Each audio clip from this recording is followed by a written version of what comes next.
مجھے لاہور کے صرافہ بازار کی ایک طوائف سے محبت ہو گئی۔ بڑی مشکل سے ایک رات کا سودا طے کیا، لیکن اس رات میری زندگی بدل گئی۔ اس طوائف نے جس چیز سے انسان کو روکا جائے وہ اسی چیز کی طرف ہاتھ بڑھاتا ہے، اور یہ انسانی فطرت ہے۔ میں بھی کچھ ایسا ہی مزاج رکھتا تھا۔ مجھے جس چیز سے روکا جاتا میں اتنا ہی اس کی طرف بڑھتا، اور جو چیز میری دسترس میں ہوتی اسے پوری طرح نظر انداز کر دیتا۔ مجھے لاحاصل چیزوں کو حاصل کرنے کا جنون کی حد تک شوق تھا، اور اسی شوق کی خاطر میں نے ایک ایسا کام کیا جس نے میری پوری دنیا بدل کر رکھ دی۔ وہ لاہور کے صرافہ بازار کی ایک طوائف تھی جس کے ساتھ ایک رات گزارنے کے لیے میں نے بہت زیادہ جتن کیے تھے، اور پھر جب وہ مجھے حاصل ہوئی تو میرے قدموں تلے سے زمین نکل گئی۔ مجھے سمجھ آ گیا کہ انسان کو اسی چیز سے دور رکھا جاتا ہے جو اس کے حق میں بہتر نہیں ہوتی، اور جو چیز انسان کے حق میں بہترین ہوتی ہے وہ خدا خود بندے تک کسی نہ کسی ذریعے سے پہنچا ہی دیتا ہے۔ مگر انسان جلد باز واقع ہوا ہے، اور وہ اپنی اسی جلد بازی میں بڑا خسارہ بھی اٹھاتا ہے، جیسے اس رات میں نے اٹھایا۔ میرا نام احمد ہے، میں لاہور کا رہائشی ہوں۔ خدا نے مجھے ہر طرح کی نعمت سے نوازا، یہاں تک کہ صحیح عمر پر میری شادی بھی ہو گئی، لیکن اس کے باوجود بھی میں اپنی زندگی سے خوش نہیں تھا۔ مجھے میری بیوی بالکل بھی پسند نہیں تھی۔ ماں کی خواہش پر میں نے اسے شادی تو کر لی تھی، لیکن اسے برداشت کرنا میرے لیے بہت ہی مشکل تھا۔ میری بیوی میں کوئی خاص برائی نہیں تھی، بس وہ میری نظر کو ہی اچھی نہیں لگتی تھی۔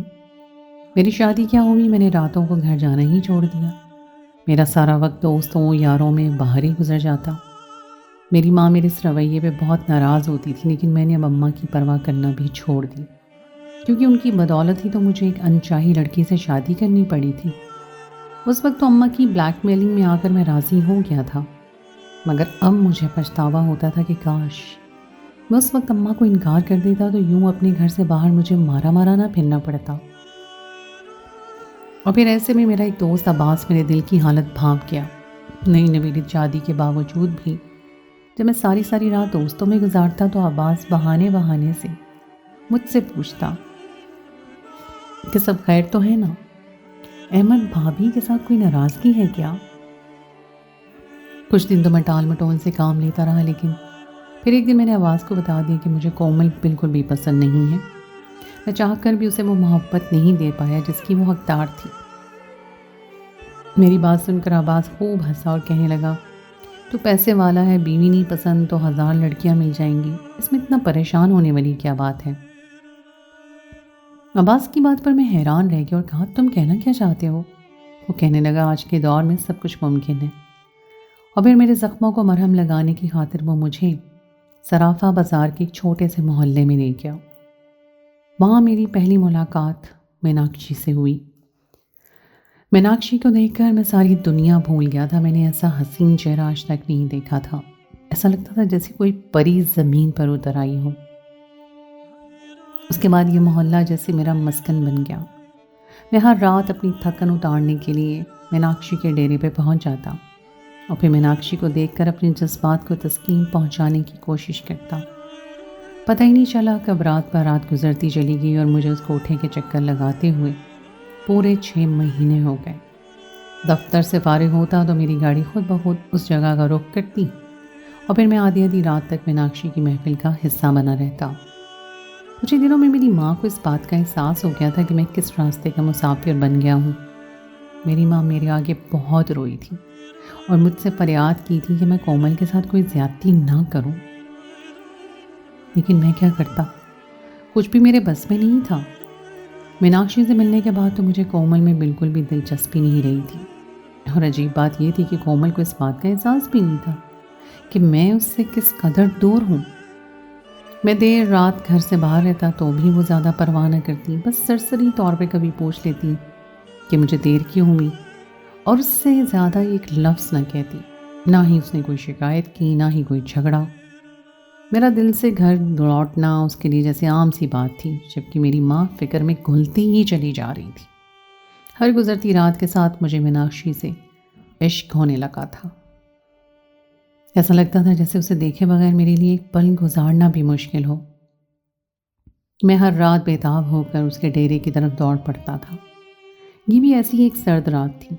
میں دفتر کے بعد عباس کے ساتھ سیدھے میناکشی کی محفل میں پہنچا تھا۔ پہلے سے ہی کہیں پروانے یہاں موجود تھے اور سب ایک ہی افسرا انتظار میں تھے۔ میناکشی کے ہوتے ہوئے کسی دوسری لڑکی طرف تو کسی کی نظر بھی نہیں جاتی تھی، اور یہی میناکشی کی خاصیت تھی۔ کچھ ہی دیر میں محفل شروع ہو گئی۔ میری نظریں مستقل میناکشی پر جمی ہوئی تھی۔ میں نے ایسا مخملی حسن آج تک نہیں دیکھا تھا۔ اس کی ہر ادا میں ایسی نزاکت تھی کہ انسان پلک جھپک نہ بھول جاتا۔ میں میناکشی کو دیکھتا تو مجھے اپنی شادی شدہ زندگی پر افسوس ہوتا، جس میں نہ ہی کوئی خوشی تھی اور نہ ہی کوئی اٹریکشن۔ میرے دل سے بے ساختہ دعا نکلتی کہ کاش میری بیوی بھی میناکشی جیسی ہوتی۔ میرے دل میں میناکشی کو پا لینے کی تڑپ بڑھنے لگی تھی۔ وہ طبلے کی تاب پر مدہوشی سے رقص کر رہی تھی اور دیکھنے والے اپنا دل تھام کر بیٹھے تھے۔ چاروں طرف بس سکوت چھایا ہوا تھا۔ اگر کوئی آواز تھی تو وہ میناکشی کے تھرکتے قدموں کی اور اس کے پیروں میں بنے گھنگروں کی جھنکار کی۔ اسے دیکھ کر میرا دل پوری طرح جذبات سے چور ہونے لگا تھا۔ میں نے آہستہ سے اپنے دوست عباس کے کان میں کہا کہ بس ایک رات کے لیے میرا سودا طے کروا دے۔ کب تک میں یوں ہی اپنے جذبات کو سلاتا رہوں گا؟ اب میں میناکشی کو حاصل کرنا چاہتا ہوں۔ عباس نے پلٹ کر تیز نظروں سے مجھے دیکھا اور کہا، میناکشی کے ساتھ رات گزارنے کا موقع ملنا اتنا آسان نہیں ہے۔ وہ اور کسی کو بھاؤ نہیں دیتی۔ یہاں جتنے لوگ بیٹھے ہیں سبھی اس کے بے داغ غلام بننے کو تیار ہیں، لیکن میناکشی کسی بھی نظر کرم کرتی ہی نہیں، نہ ہی وہ ہر کسی کے ساتھ رات گزارتی ہے۔ سینکڑوں میں کوئی یہ خوش نصیب ہوتا ہے جسے میناکشی اپنے لیے چنتی ہے، لیکن سنا ہے وہ جسے چنتی ہے وہ پلٹ کر دوبارہ اس کوٹھے کا رخ بھی نہیں کرتا۔ نہ جانے وہ اپنے گاہکوں کے ساتھ کیا کرتی ہے۔ عباس کی بات سن کر میں تڑپ اٹھا اور کہا، یہ سب تو میں پچھلے 6 مہینے سے سن رہا ہوں، لیکن اب مجھ سے برداشت نہیں ہوتا۔ میناکشی کو دیکھتا ہوں تو میرا دل جذبات کے سمندر میں غوطے کھانے لگتا ہے۔ میں بس اس کے ساتھ ایک رات گزارنا چاہتا ہوں، پھر چاہے وہ میرے ساتھ کیسا ہی سلوک کیوں نہ کرے، تم ایک دفعہ یہ سودا طے کروا دو۔ میں نے عباس سے منت کرنے کے انداز میں کہا تھا، کیونکہ عباس وہ شخص تھا جو مجھے اس کوٹھے تک لایا تھا۔ اسی کی بدولت ہی میں میناکشی سے ملا تھا اور اس کا دیوانہ بنا تھا۔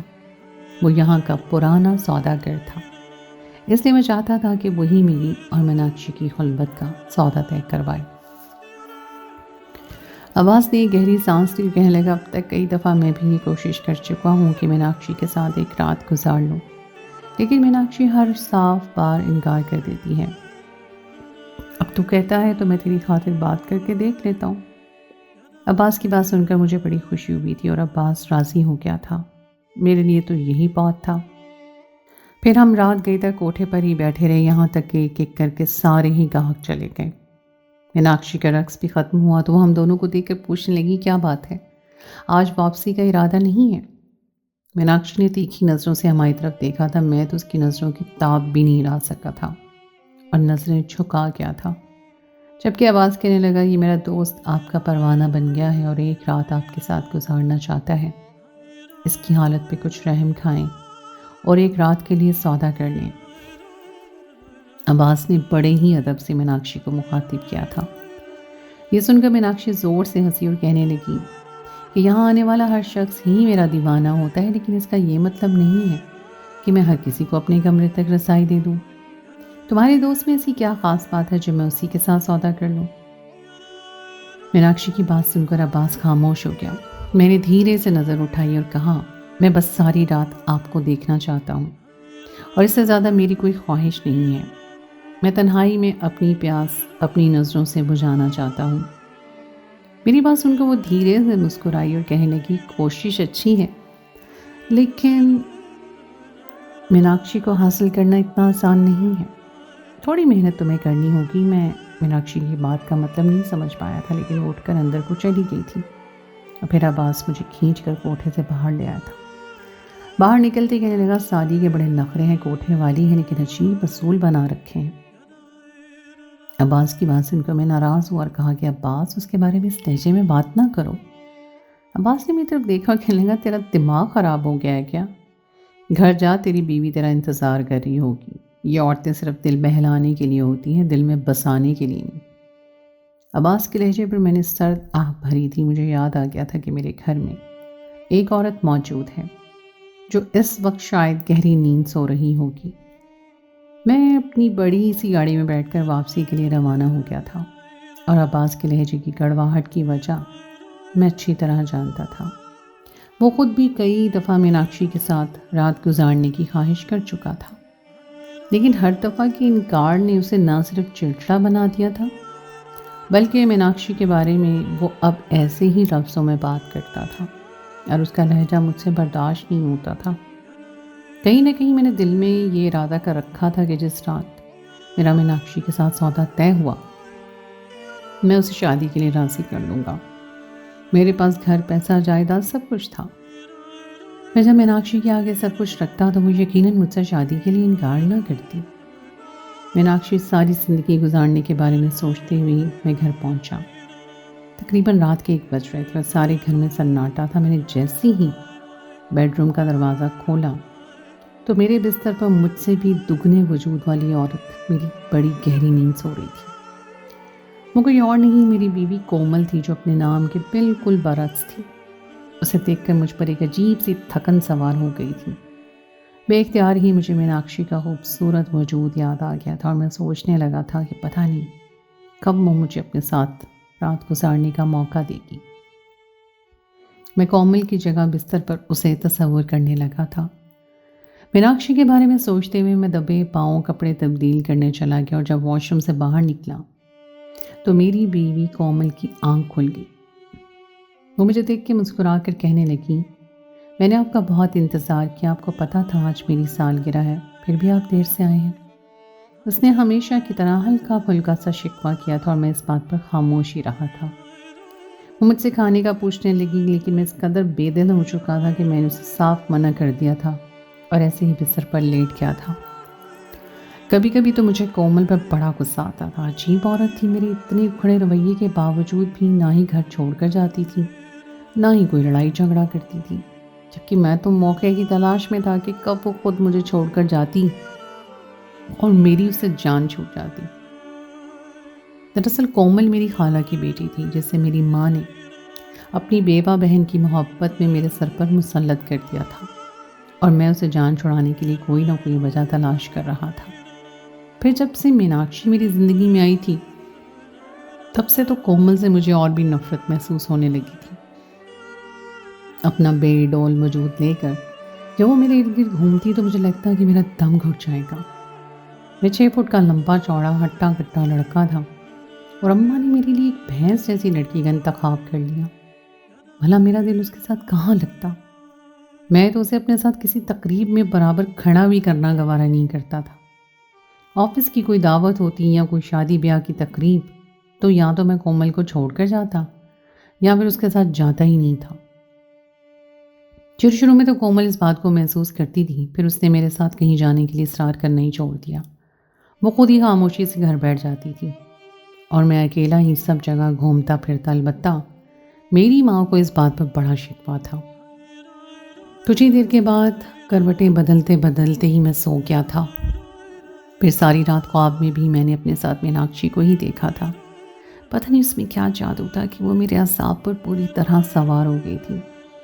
پھر ایسے ہی دن گزرتے گئے اور 1 مہینہ ہو گیا. میں ہر رات کوٹھے پر جاتا تھا، ہر رات حسرت بھری نگاہوں سے میناکشی کی طرف دیکھتا تھا اور وہ بس مسکرا دیتی تھی. پھر جب 1 مہینہ گزر گیا اور سب گاہکوں کے جانے کے بعد بھی میں اکیلا بیٹھا رہ گیا تو میرے قریب آ گئی. پوچھنے لگی، تم کون ہو، کیا چاہتے ہو؟ میں نے اسے بتایا کہ میرا نام احمد ہے اور میں بس یہی چاہتا ہوں کہ دیوانوں کی طرح اسے چاہتا ہوں اور اسے پا لینے کی خواہش رکھتا ہوں. میں نے دبے دبے لفظوں میں شادی کی خواہش کا اظہار بھی کر دیا تھا. کچھ دیر تک میناکشی خاموشی سے مجھے تکتی رہی، پھر کہنے لگی، ٹھیک ہے میرے کمرے میں چلو. میناکشی کی بات سن کر میں خوشی سے دیوانہ ہو گیا تھا. میں سوچا بھی نہیں تھا کہ قسمت کی دیوی مجھ پر یوں مہربان ہو جائے. میں نے اسے بھاؤ تاؤ بھی نہیں کیا تھا اور وہ جتنے پیسے مانگتی میں اسے منہ مانگی قیمت دینے کو تیار ہو جاتا. وہ اپنے کمرے میں چلی گئی اور مجھے آنے کا اشارہ کر گئی تھی. میں چھوٹے چھوٹے قدم اٹھاتا ڈولتے دل کے ساتھ اس کے کمرے کی طرف بڑھ رہا تھا. آج عباس میرے ساتھ نہیں آیا تھا. اگر وہ ہوتا تو میری خوش نصیبی پر حیران رہ جاتا. وہ 2 سال سے میناکشی کو حاصل کرنے کی کوشش کر رہا تھا، لیکن قسمت نے یہ موقع میری جھولی میں ڈالا تھا۔ میں میناکشی کے کمرے میں پہنچا تو میناکشی نے دروازے کی کنڈی لگا لی اور مجھے اپنے بستر پر بیٹھنے کا اشارہ کیا۔ میں جلدی سے اس کے بستر پر بیٹھ گیا اور میرے قدموں میں آ کے بیٹھ گئی۔ میرا دل اچھل پڑا۔ میں نے کہا کہ بستر پر بیٹھو، تمہاری جگہ میرے قدموں میں نہیں ہے۔ میرے دل میں ہے۔ وہ میری طرف دیکھ کے مسکرائی، کہنے لگی ہم کوٹھے والیاں ہیں، ہماری جگہ مردوں کے بستر اور ان کے قدموں میں ہی ہوتی ہے۔ میں ہر کسی کو اپنے کمرے تک نہیں لاتی، تمہیں بھی یہاں کسی خاص وجہ سے لائی ہوں۔ میں جاننا چاہتی ہوں کہ تمہارے گھر بار میں کون ہے، کیسے تم ساری رات یہاں بیٹھے رہتے ہو، کیا پیچھے تمہارا کوئی انتظار نہیں کرتا؟ اس کی بات سن کے میرا دل کھٹا ہوا، لیکن مجبوراً میں نے اسے بتا دیا کہ میں شادی شدہ ہوں اور میری بیوی میرے شایان شان نہیں ہے۔ میں نے مسکرا کر کہا، میناکشی، میں تم جیسی کسی لڑکی کو ڈیزرو کرتا ہوں، اس لیے تم سے شادی کرنا چاہتا ہوں۔ میری بات سن کے وہ کھل کر ہنسی، کہنے لگی ایک کوٹھے والی سے شادی کی بات کرتے ہو؟ کیا کوئی کوٹھے والی تمہاری برابری کر سکتی ہے؟ میناکشی کی بات پر میں خاموش ہو گیا۔ یہ سچ تھا کہ وہ لاکھ حسین سے ہی، لیکن ایک کوٹھے والی طوائف تھی۔ میں نے آہستگی سے میناکشی سے کہا کہ مجھے اس بات سے کوئی فرق نہیں پڑتا، میں تمہیں شادی کر کے اپنے گھر لے جانا چاہتا ہوں۔ میری بات سن کر وہ کہنے لگی چلو پہلے میرے ساتھ ایک رات گزار لو، پھر فیصلہ کرنا کہ تم میرے ساتھ باقی کی زندگی بھی گزارنا چاہو گی یا نہیں۔ یہ سن کر میرا دل زور زور سے دھڑکنے لگا۔ وہ کھڑی آ گئی تھی جس کا مجھے کب سے انتظار تھا، میناکشی کے حسن کو پا لینے کی گھڑی۔ اور پھر میناکشی نے آہستہ سے اپنے کپڑے اپنے وجود سے جدا کر کے بستر پر ڈالے تھے۔ میری جان حلق میں آ گئی تھی۔ جیسے جیسے وہ میری طرف بڑھ رہی تھی مجھے لگ رہا تھا کہ میری روح فنا ہو جائے گی۔ میں ایک دم ہی گھبرا کر کھڑا ہو گیا تھا اور میں نے اپنی آنکھیں بند کر لی تھی۔ میناکشی نے میری حالت دیکھی تو پوچھنے لگی کیا ہوا؟ احمد، کیا تمہاری محبت کا بھوت اتر گیا؟ کیا اتنی ہی تھی تمہاری محبت؟ ابھی تو تمہاری غربت کا ایک پل بھی نہیں گزرا۔ میرے الفاظ دم توڑنے لگے تھے۔ بڑی مشکل میں نے اسے پوچھا کہ یہ سب کیا ہے اور کیسے ہوا؟ میری بات سن کر وہ بڑی تکلیف سے مسکرائی اور جو کچھ اس نے بتایا وہ سن کر میرے رونگٹے کھڑے ہو گئے۔ وہ کہنے لگی تم جس محبت کی بات کرتے ہو اس محبت کی میں نے بہت بڑی قیمت چکائی۔ مجھے تو اس لفظ پر اعتبار بھی نہیں رہا، اس لیے میں ہر کسی کو اپنے کمرے تک رسائی بھی نہیں دیتی۔ جانتے ہو میں نے بھی کسی سے بہت سچی محبت کی تھی اور اسی محبت کی بدولت آج میں اس کوٹھے پر میناکشی کے نام سے پہچانی جاتی ہوں۔ میں حیرت سے بس میناکشی کی بات سن رہا تھا اور وہ اپنے بارے میں بتاتی جا رہی تھی۔ اس نے بتایا کہ اس کا نام سائرہ تھا۔ وہ پنجاب کے ایک چھوٹے سے گاؤں میں رہتی تھی۔ ایک دن اس کے گاؤں میں شہر سے کچھ لڑکے آئے اور انہوں نے محبت کے وہ سبز باغ دکھائے کہ سائرہ ان کی باتوں میں آ گئی۔ اسے لگا کہ وہ جس دنیا میں رہتی ہے اس میں کچھ نہیں رکھا، اصل دنیا تو محبت کی دنیا ہے۔ وہ لڑکے اسے چوری چپ کے بہانے سے شہر لے آئے اور پھر باری باری ان سب نے اس کے ساتھ زیادتی کی اور کئی دنوں تک اسے فلیٹ میں قید رکھا۔ اور جب ان کی ہوس پوری ہو گئی تو انہوں نے سائرہ کو اس کوٹھے پہ فروخت کر دیا، جہاں کی بائی نے اسے میناکشی کا نام دے دیا اور اسے اس کوٹھے کے حساب سے ڈھالنے لگی۔ اور پھر ایک رات سائرہ کو پتہ چلا کہ اس کے جسم کا سودا کر دیا گیا ہے۔ وہ پہلے ہی زخموں سے چور تھی، 4 لڑکوں نے مل کر اسے اس قدر برباد کیا تھا، اس کے پاس لٹانے کو کچھ نہیں تھا۔ اس لیے جب اسے پتہ چلا کہ اب مزید اسے ہر رات کسی نہ کسی گاہک کو فروخت کیا جائے گا تو اس نے ایک ایسا فیصلہ کیا جسے کرتے ہوئے شاید کسی کے بھی ہاتھ کانپ جائیں۔ اس نے تیزاب سے بھری بوتل کو اٹھا کر اپنے پورے وجود پر چھڑک دیا، یہاں تک کہ اس کا جسم جگہ جگہ سے جل کر بھسم ہو گیا، کھال ہٹ گئی اور گوشت نظر آنے لگا۔ اس کی حالت غیر ہو گئی، اسے ہسپتال لے جایا گیا، اس کا جسم 40% تک جل گیا تھا۔ کئی دن ہسپتال میں رہنے کے بعد جب اس کوٹھے میں میں واپس لوٹی تو اس قابل نہیں تھی کہ کسی گاہک کے ساتھ بھی رات گزار سکتی، اس لیے اس کے جسم کا سودا کرنا بند کر دیا گیا۔ البتہ اس کا چہرہ اب بھی صاف ستھرا اور خوبصورت تھا، اسی لیے اسے رقص کے لیے رکھ لیا گیا۔ وہ یہاں پر گاہکوں کو لانے کا ذریعہ بنی ہوئی تھی، اس لیے مائی نے اسے کہیں جانے نہیں دیا تھا۔ وہ رقص کرتی، گاہک آتے اور پھر جب وہ رات گزارنے کے لیے منع کرتی تو گاہک کسی دوسری لڑکی کے ساتھ اس کو کمرے میں چلے جاتے۔ اس طرح کوٹھے کا کاروبار چل پڑا تھا، لیکن کبھی کبھی کچھ میرے جیسے پروانے بھی آتے جنہیں اس بات کی ضد ہو جاتی کہ وہ رات گزاریں گے تو صرف میناکشی کے ساتھ۔ میناکشی انہیں بھی صاف انکار کرتی تھی، لیکن جب کبھی اسے لگتا کہ کوئی شخص کسی اچھے اور شریف گھرانے سے ہے اور میناکشی اسے اس کوٹھے کی گندگی سے بچا سکتی ہے تو وہ اسے اپنے کمرے میں لے آتی، اپنی حقیقت دکھاتی اور اس کے بعد اس سے وعدہ لیتی کہ وہ کبھی دوبارہ اس کوٹھے میں نہیں آئے گا۔ میناکشی نے مجھے بھی اپنا جلا ہوا وجود دکھایا تھا، پھر مجھ سے کہا تھا کہ اس کوٹھے کی گندی دنیا میں کچھ نہیں رکھا۔ تمہارے گھر میں جو عورت ہے وہ بے ڈول ہوگی لیکن پاکیزہ ہوگی۔ تم ایک پاکیزہ عورت کو ڈیزرو کرتے ہو، کوٹھے والی عورت کو نہیں۔ میناکشی کہنے لگی کہ اب تمہارا اس کوٹھے پہ کوئی کام نہیں ہے، تم مجھے حاصل کرنا چاہتے تھے، میں نے اپنا آپ تم پر عیاں کر دیا ہے، اب ہمیشہ کے لیے یہاں سے چلے جاؤ۔ میناکشی کے جسم کی حالت دیکھ کر میری جان نکل گئی تھی۔ میں نے خاموشی سے اپنی گاڑی کی چابی اٹھائی تھی اور بستر پر ایک رات کے حساب سے پیسے ڈال کر وہاں سے نکل آیا تھا۔ گھر پہنچنے تک سارا راستہ میں یہی سوچتا رہا کہ میں میناکشی کا چہرہ دیکھ کر یہ فیصلہ کر چکا تھا کہ وہ خوبصورت ہے، لیکن کبھی یہ نہیں سوچا کہ اس کے خوبصورت چہرے کے پیچھے کیسا بھیانک سچ چھپا ہے۔ میناکشی نے مجھے بتایا تھا کہ سگے رشتے ہی دراصل اپنے رشتے ہوتے ہیں، کبھی کسی غیر کے پیچھے اپنے رشتوں کو نہیں چھوڑنا چاہیے۔ ظاہری چکا چوند دکھانے والے لوگ اکثر اندر سے سیاہ ہوتے ہیں۔ 4 بجے کے قریب میں اپنے گھر پہنچا تو میری بیوی کومل جائے نماز پر تھی۔ وہ تہجد گزار عورت تھی اور اس وقت بھی شاید تہجد کی نماز پڑھ رہی تھی۔ میں اس کے قریب بیٹھ کر رونے لگا۔ پتہ نہیں کیوں میرا دل بہت زیادہ بوجھل ہو رہا تھا۔ اس نے سلام پھیرا تو میری طرف دیکھ کر کچھ دعائیں پڑھ کر مجھ پر پھونکنے لگی۔ پھر جب اس نے میری آنکھوں میں آنسو دیکھے تو پریشان ہو گئی۔ میں بے ساختہ ہی اس کے کندھے پہ سر ٹکا دیا۔ کومل مجھ سے کہنے لگی کہ انسان سے غلطی ہو جاتی ہے، اسے اپنے گناہوں کی معافی مانگ لینی چاہیے۔ میں نے اللہ پر توکل رکھ کر اپنی ہر دعا میں آپ کو مانگا۔ مجھے یقین تھا کہ آج نہیں تو کل آپ مجھ تک لوٹ آئیں گے۔ کومل کی بات سن کر میں نے حیرت سے اس کی طرف دیکھا تو وہ کہنے لگی، میں اچھی طرح جانتی ہوں کہ آپ راتوں کو کہاں جاتے ہیں اور اب بھی جانتی ہوں کہ آپ کہاں سے لوٹے ہیں، لیکن آج آپ کے قدم بتا رہے ہیں کہ آپ ساری کشتیاں جلا کر آئے ہیں۔ کومل کی بات سن کر میری آنکھوں میں مزید آنسو بہنے لگے۔ اس نے کبھی مجھے نہیں جتایا تھا کہ میرا کردار کس قدر ہلکا ہے۔ میں بیوی کے ہوتے ہوئے پرائی عورتوں کے پاس جاتا تھا اور میری وہ بیوی پھر بھی میرے حق میں دعا مانگتی تھی۔ وہ کہنے لگی، جائیں وضو کر کے آئیں، اللہ کی بارگاہ میں پیش ہو جائیں، ماضی کے سارے گناہ معاف ہو جائیں گے اور مستقبل کے سارے فیصلے آسان ہو جائیں گے۔ اس نے جائے نماز کا ایک کنارہ موڑ دیا تھا اور قرآن شریف اٹھا کر ایک کونے میں بیٹھ گئی تھی۔ میں نے ایک نظر اپنی پاک دامن بیبی پر ڈالی تھی جو درمیانی آواز میں سورہ رحمان کی تلاوت کر رہی تھی۔ میں وضو کرنے کے لیے غسل خانے کی طرف بڑھ گیا تھا۔